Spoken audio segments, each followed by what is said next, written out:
what I said at the beginning, that we are actually, through that pluralization and through the fact that we don't want to talk about the problem of Islamism, we end up in a situation where we do not, in fact,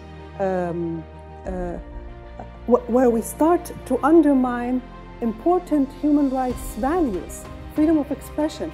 When you end up that Ayaan Hirsi Ali is not allowed to speak in certain universities, that's censorship.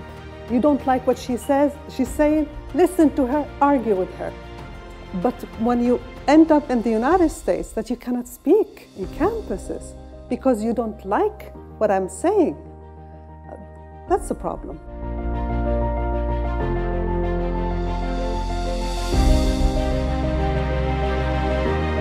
Free speech has been the driving engine, singular, the driving engine that has led to virtually every advancement in civil rights. From women's suffrage to desegregation, even ending slavery, you name it, free speech has been the driving engine. We have to do a better job of teaching an appreciation for free speech, regardless of who the target of the censorship is. It doesn't matter whether it's someone who you agree with or someone who you think is making the worst argument you have heard. A horrible argument that if it was adopted would destroy America and the world. You have to defend free speech consistently, no matter who the target of censorship is. Or you are not defending free speech, you are defending your point of view.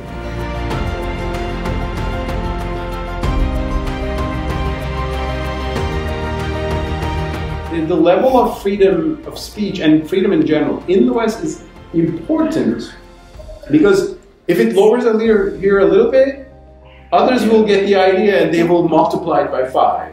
For protecting freedom in the world, there needs to be a lot of battle in non-Western parts of the world, which are mostly not as liberal, obviously, as West. But within the West, it's important because if the barrier lowers down in the West, it would go down much more faster in other parts of the world. In the West, I mean, the discussion about Islam is polarized and both sides are getting it wrong. There's one left liberal response, which is, of course, there's no problem, everything is the same, we are all the same, there's just hatred against Muslims, and it's not that simple. And on the right, of course, there are the people who want to see all Islam in a broad brush and deny that there are nuances within it, and wants to see that the best Muslim is Al-Qaeda, and you know all others are Trojan horses. And that's nonsense too. So I think a more nuanced discussion about Islam is needed. But to the question that you raised, I mean, I agree with the basic idea. I mean, threats, death threats. I mean, an incitement to violence and like a kind of narrative which says violence is coming to you. That is, I think, a crime. I mean, if I'm waiting in front of a church with a machine gun and I'm ready to kill the church, I mean, that would threaten those people. So I do see a difference between incitement to violence or direct threats of violence, but that is different from hurting the feelings of those people with some ideas that I'm sharing. So that is becoming sometimes bad, and I don't accept that.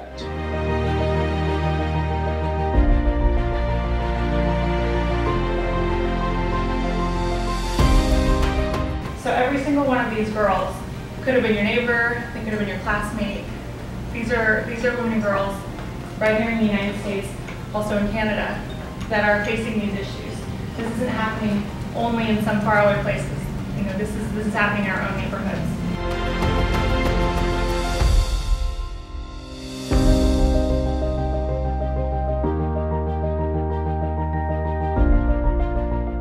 Ideas don't have rights.